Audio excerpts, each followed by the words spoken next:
Olá pessoal, Pastor Daniel Batista aqui pelo canal Verdade em 10 Minutos novamente. Deus abençoe todos aqueles que sempre me acompanham pelo canal e também procuram saber os temas que tenho tratado. Lembrando que meus objetivos com vocês aqui na condição de pastor e teólogo é buscarmos na face do nosso Senhor e Salvador Jesus Cristo, cuja é a cabeça representativa da redenção, a fé que salva.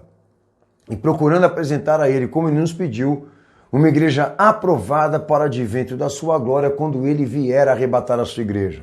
Tendo em vista que os sinais se cumprem e avisam que está muito próximo a vinda dele. Que a tua luta seja esta, oro ao meu Senhor Jesus para que essa fé também seja despertada em teu coração, tá bom? Obrigado pelas orações de todos vocês. Espero em Cristo continuar essa caminhada até a vontade do meu Senhor se cumprir em mim, de poder te edificar e te ajudar em tudo que for concernente à fé cristã. Bom, antes de tratarmos o tema de hoje, que é uma sugestão de algum de vocês, queria fazer um convite especial, bem rápido aqui. Todas as quintas, às 8 da noite, e aos domingos, 7 da noite, nós temos um compromisso de estar transmitindo os nossos cultos ali na sede pela internet, ok? Nesses horários e nesses 2 dias. Então, tanto pelo YouTube, pelo Instagram, pelo Facebook, também pelo horadaverdade.com, que é o site oficial do nosso ministério, você pode estar acompanhando a transmissão desse culto. Amém? É muito importante salientar para vocês que é uma alegria imensa dessa igreja, desse ministério, poder saber que existe uma alma que nós alcançamos por aqui, tá?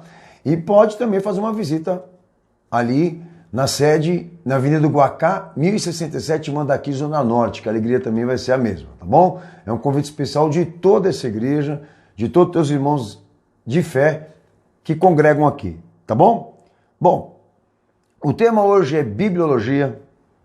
Nosso propósito com esse tema tão importante é a historicidade, a autoridade, a inerrância e o método de inspiração nas Sagradas Escrituras.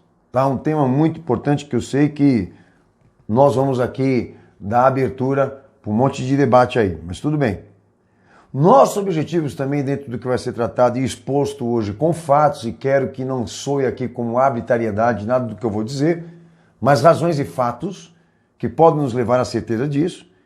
Meu objetivo com você também é acertar em cheio e confrontar aqui a atual teologia neomodernista, que vem daquilo que se reconhece historicamente por crítica textual, que é essa gama de intelectuais e dos filhos dele que surgiram, infelizmente, dentro da igreja, a chamada ou o chamado iluminismo, que é a cabeça da representatividade hoje da destruição do que acontece no meio evangélico.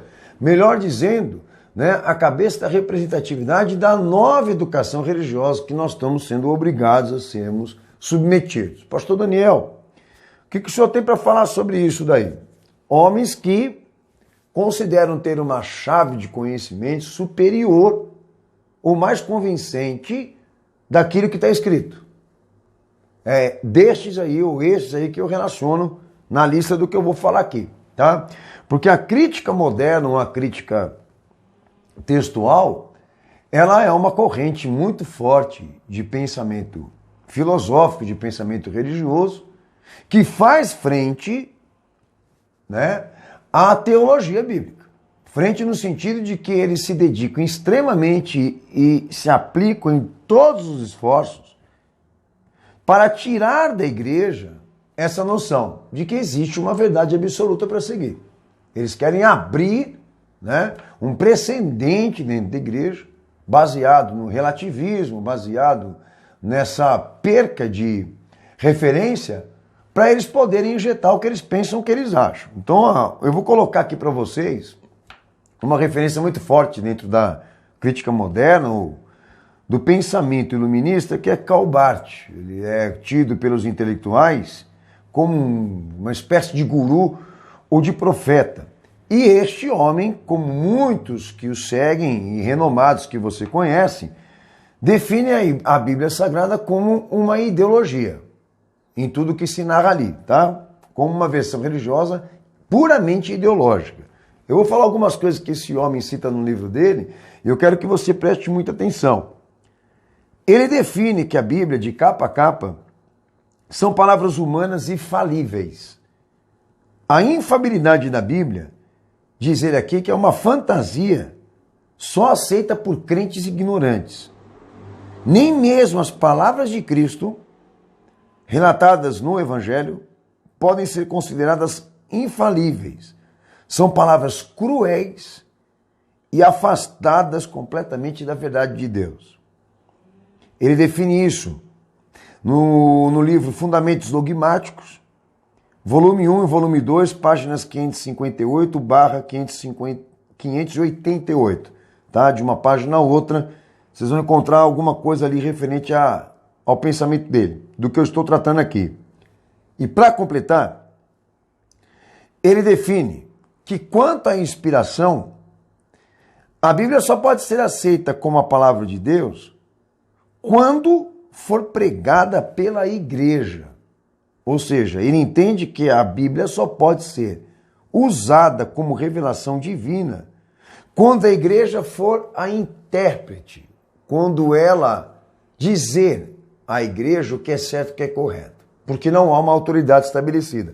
Essa autoridade, segundo o que ele pensa aqui, só poderá ser instituída a partir do momento que a igreja se reunir para julgar o que é certo e o que é correto. Vejam só vocês que cúmulo, que absurdo. Bom, a crítica deles se baseia na forma de transmitir o texto, como isso vai ser traduzido para a igreja. Por isso há uma preocupação de que existe uma junta de intelectuais para entender se aquilo é correto ou não. Vejam só vocês, Deus se submetendo a um júri se realmente o que ele disse ou não é verdade. E a outra crítica que eles definem como origem e propósito, ou seja, o caráter, né, daquilo que está sendo estabelecido por propósito. Seja como for, como vocês podem perceber, o iluminismo, essa gama de intelectuais renomados que acreditam ser a chave da hermenêutica da igreja, eles precisam colocar esse sentimento no coração do povo de que não existe uma verdade absoluta e literal para seguirmos, porque é onde eles lucram e dominam a igreja e subjugam ministérios como nós estamos hoje também. E dentro da história, o catolicismo foi isso por mais de 1500 anos. O movimento evangélico também a mesma coisa. E o povo, minha gente, o povo, por um outro lado, não quer enxergar, né? Isso que vai ser tratado hoje aqui. Mas tudo bem. Pastor, qual é o caminho da pesquisa? Primeira coisa que eu disse para vocês que eu ia tratar aqui. Historicidade.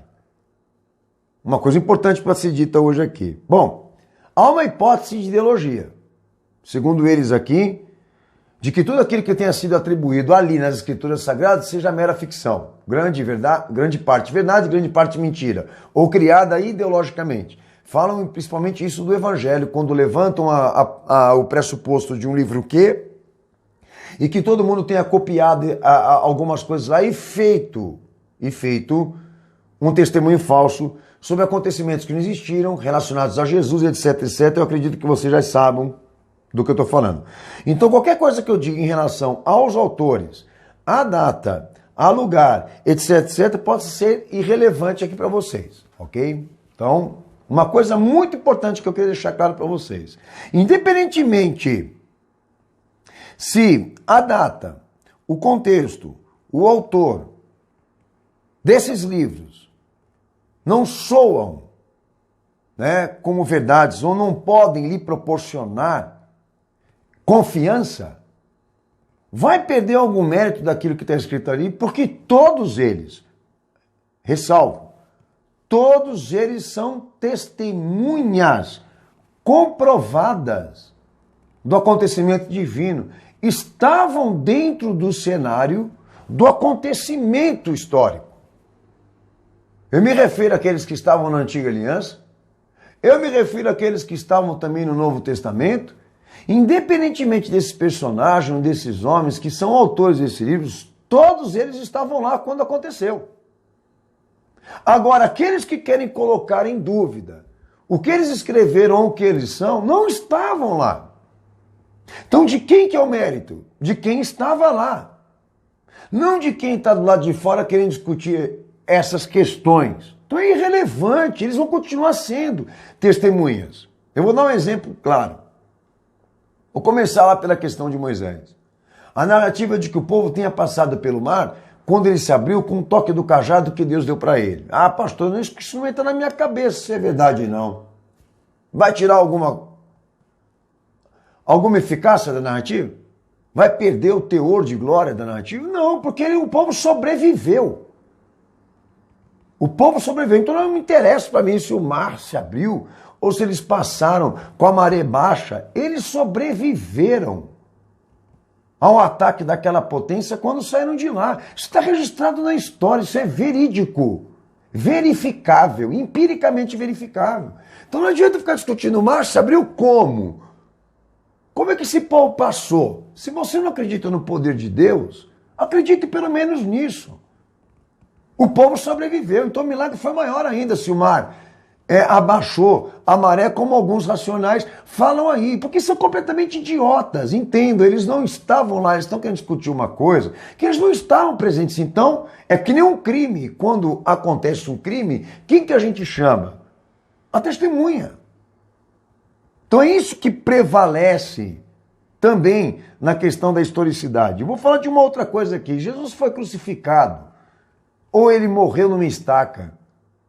Há comprovações arqueológicas que Roma sentenciava como maior sentença para os criminosos a crucificação. Há formas de se comprovar historicamente, mas tudo bem, pode não ser verdade isso para você, mas vai perder algum teor da importância do que ele fez por nós, de ter se encarnado, descido aqui nesse mundo para morrer de forma expiatória pelos nossos pecados. Agora, não vai mudar nada para mim.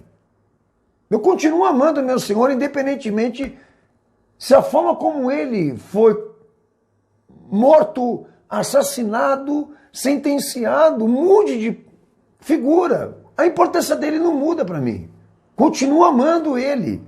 Porque ele esteve aqui, e é fato arqueológico, ele morreu por mim, e é fato doutrinário. Então, quer dizer, essas discussões são irrelevantes quanto a variedades de afirmações, essa questão a questão de ordens de eventos, de um tempo diferente do outro. Eu acredito que aquele ali escreveu e aquele ali copiou. A versão padronizada que está dentro do evangelho, que alguns também gostam de falar sobre isso daí. A personalidade dos autores, isso não vai mudar nada.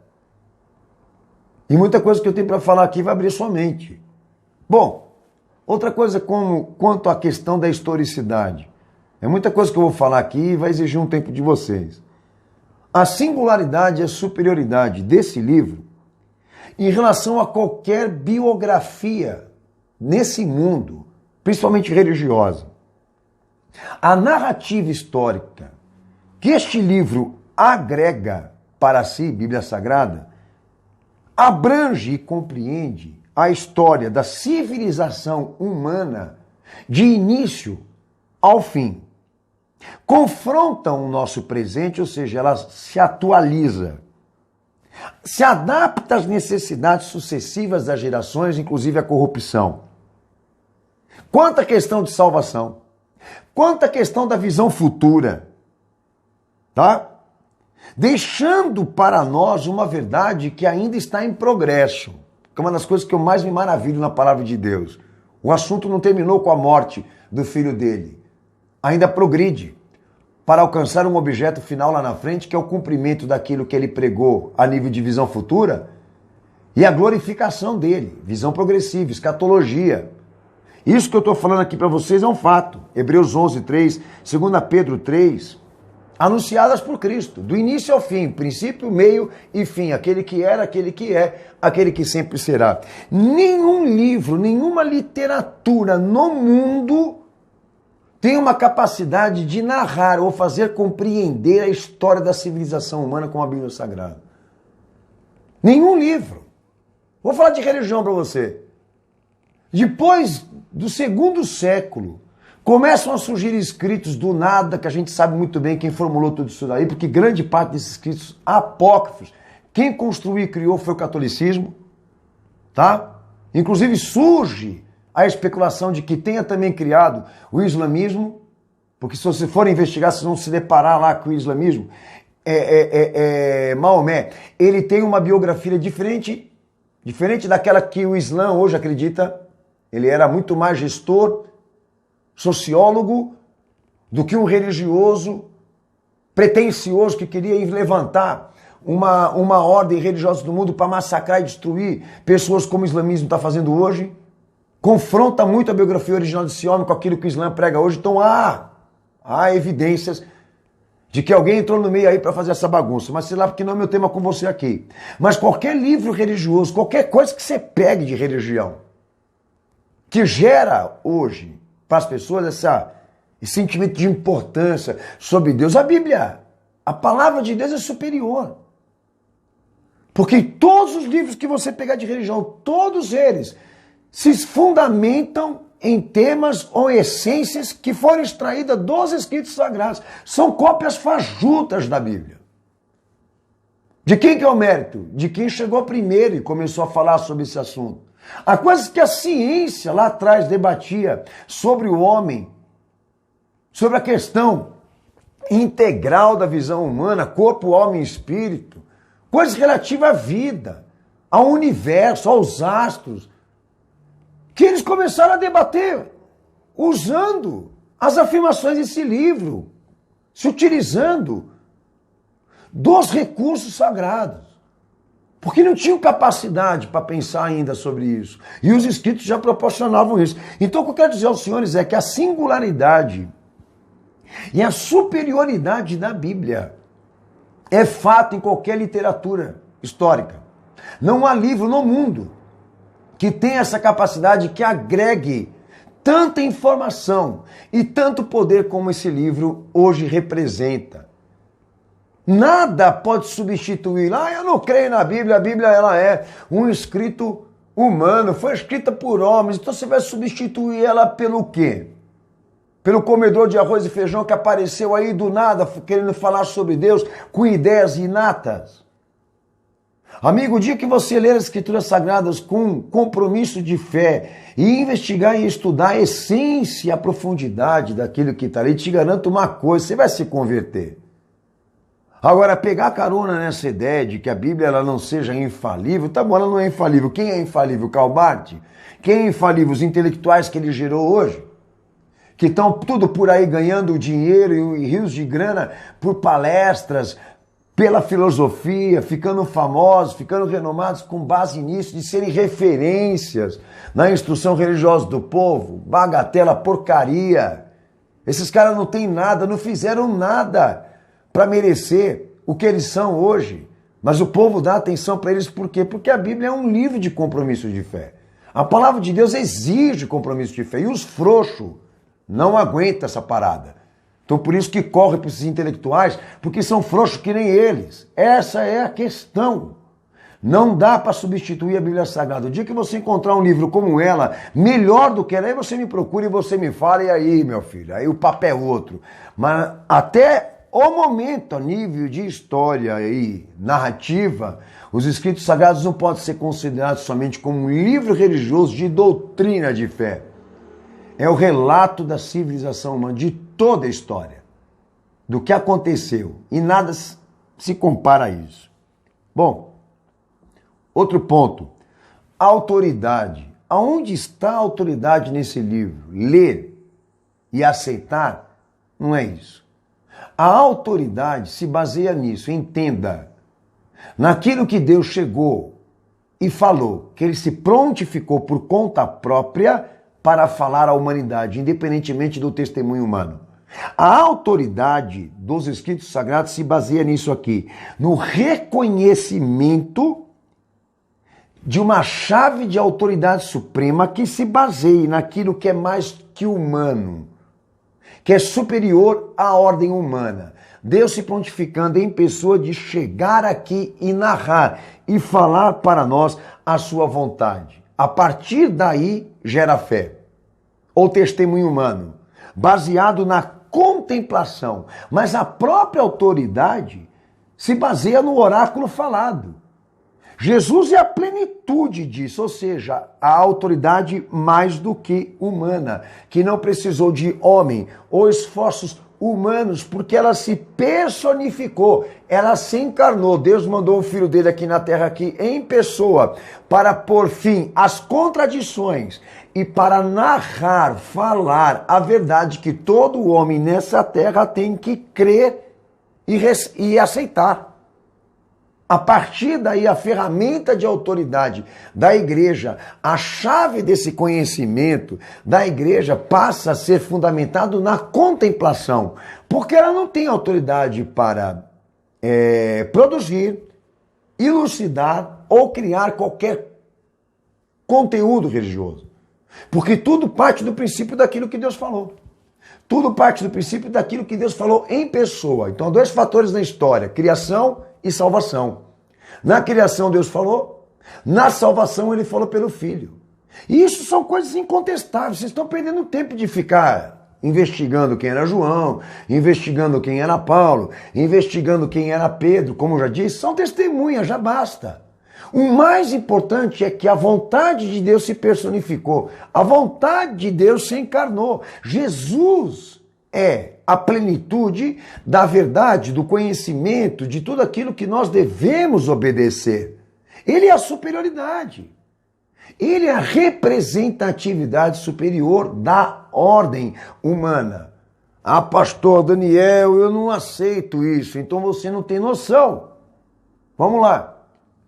Qual fenômeno humano que já passou por essa história que tenha chegado na dimensão biográfica do Cristo? Quem agrega para si tanto testemunho, tanta glória, tanto poder, tanta autoridade, tanto evento, tanta comprovação, tá? Sendo que ele é toda a história, ou seja, ele traz sobre si, né, os acontecimentos históricos da Bíblia, todas as coisas que estão escritas em si convergem nele, estão sobre ele, é isso que eu quero falar. Quem agrega tanta glória assim, tudo que se passou por essa terra aqui, qualquer nome que você queira me falar aí, vai, fala o nome aí, até os que a Igreja Católica canonizou, debaixo dele só tem miserável, amigo. Ao dia que, é como a Bíblia, um dia que se apresentar alguma coisa no nível dele, na capacidade dele, no que ele atingiu a nível histórico, porque Jesus é arqueologia verificável, é fato, é história, é comprovação, e na ausência dele, material, o plano dele ainda segue em progresso. Quem nesse mundo conseguiu atingir esse nível, você não vai conseguir encontrar nome nenhum, pessoa nenhuma, biografia nenhuma. Então eu prefiro ficar com ele do que o Zé lá do botequim lá, do que o comedor de arroz e feijão, como já falei, que acreditou ter uma revelação especial para ele lá e fez a sua religião. Mas quem é esse cara? O que ele fez pela humanidade? Da onde ele veio? Da onde ele surgiu? Qual a natureza dele? Qual a origem dele? Nasceu lá no Belenzinho do Paraná, lá, pastor. Então manda esse cara e todo mundo para os quintos dos infernos, porque nós não estamos aqui para escutar eles. Porque o que eles têm para falar a gente já sabe.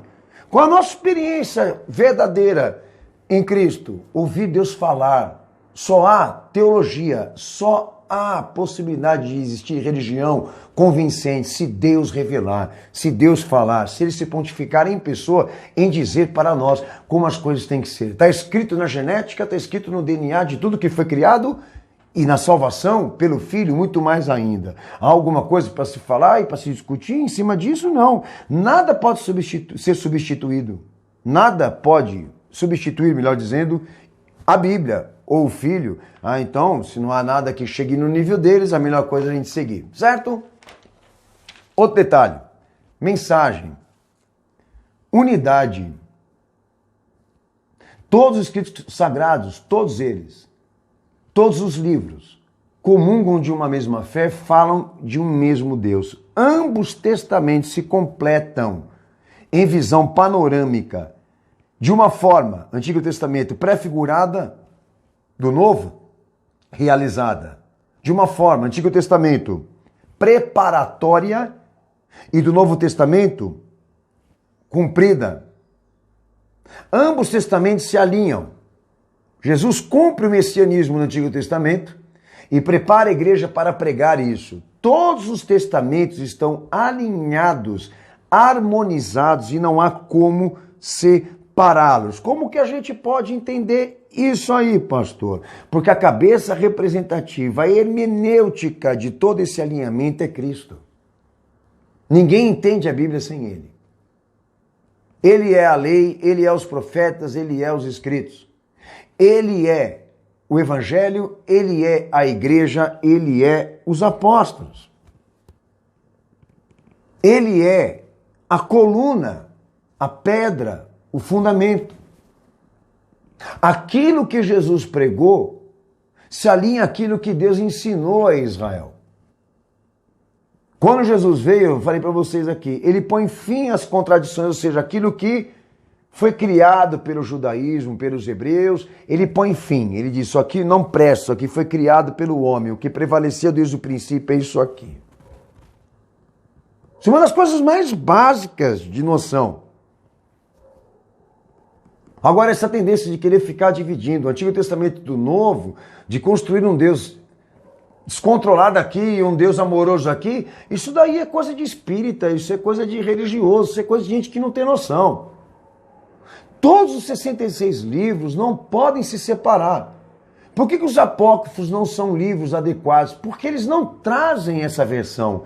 Eles não trazem o acompanhamento histórico do progresso, da preparação do Messias. Não participam desse acontecimento messiânico. E falando do Novo Testamento, dos apócrifos também que vieram depois, como já disse aqui, que Jesus veio, morreu, ressurgiu, a igreja pregou, depois eles quiseram aparecer.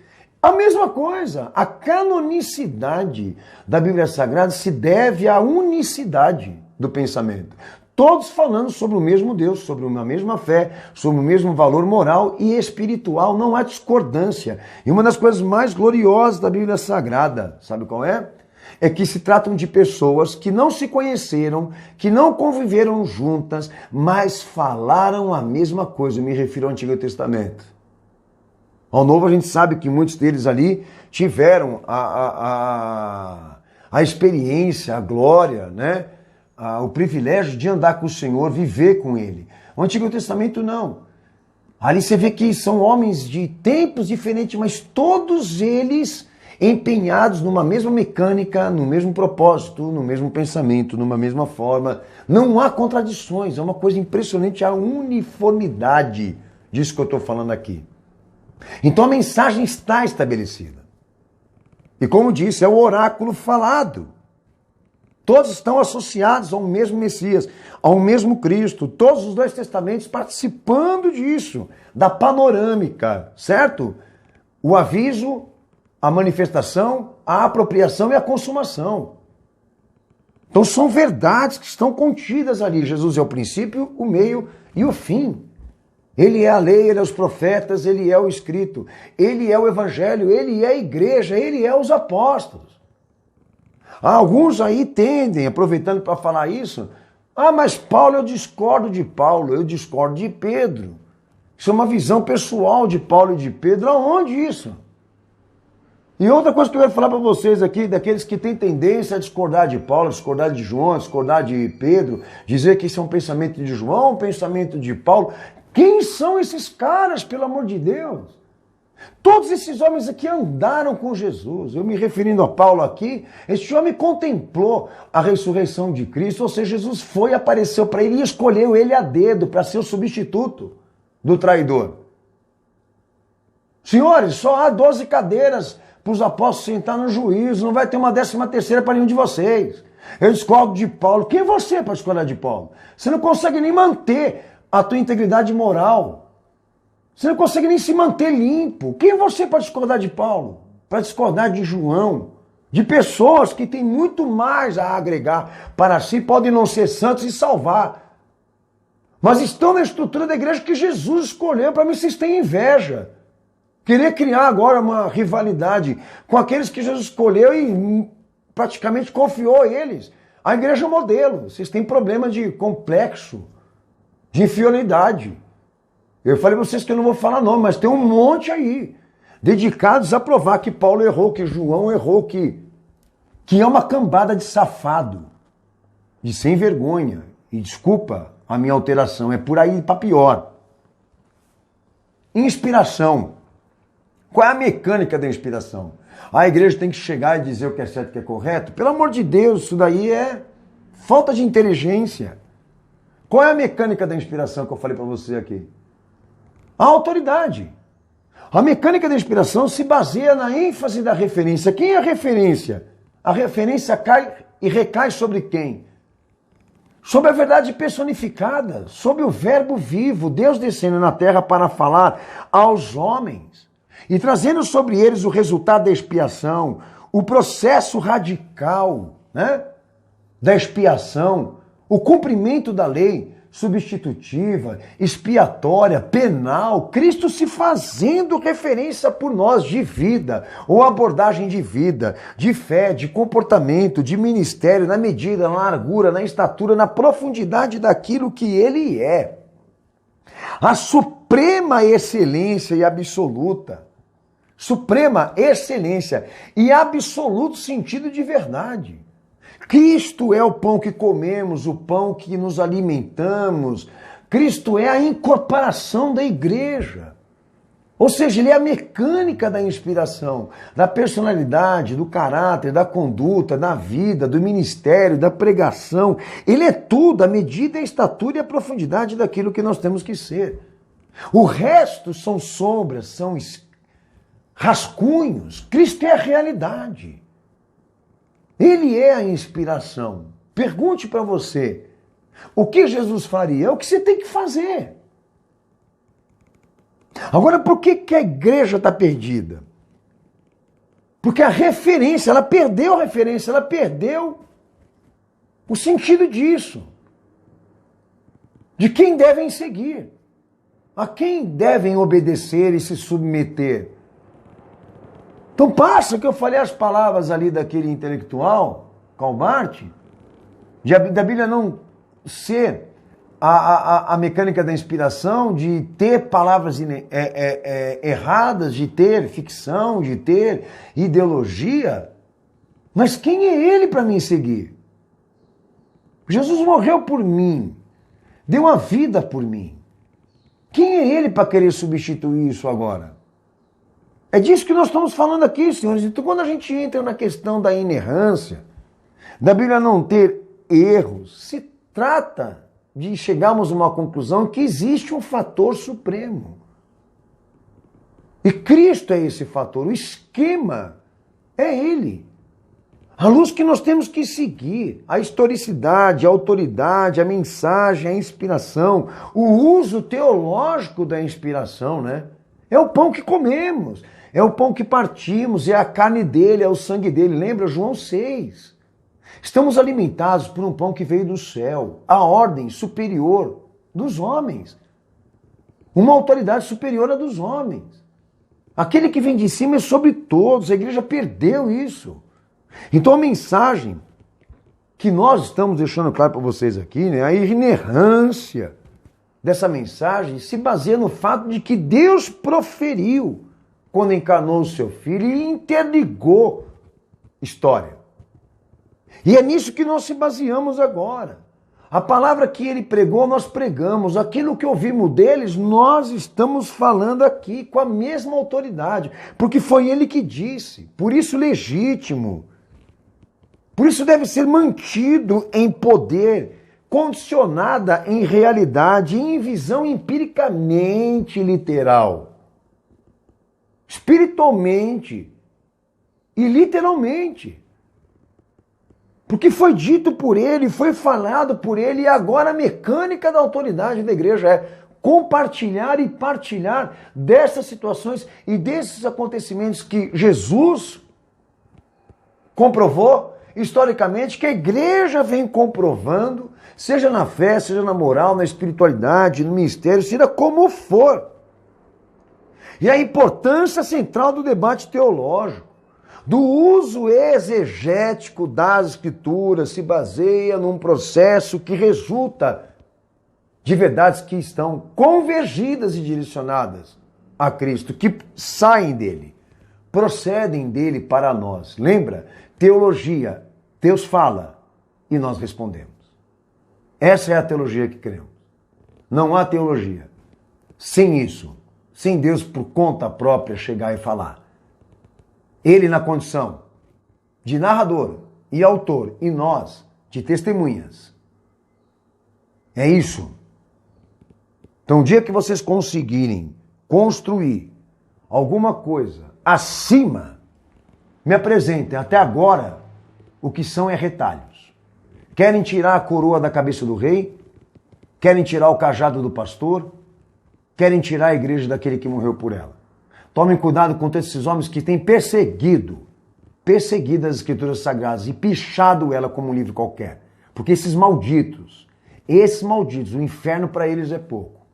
Que Deus abençoe a tua vida e espere em Cristo ter colaborado para que você realmente dê uma continuidade de pesquisa naquilo que foi dito aqui e chegue a essa conclusão.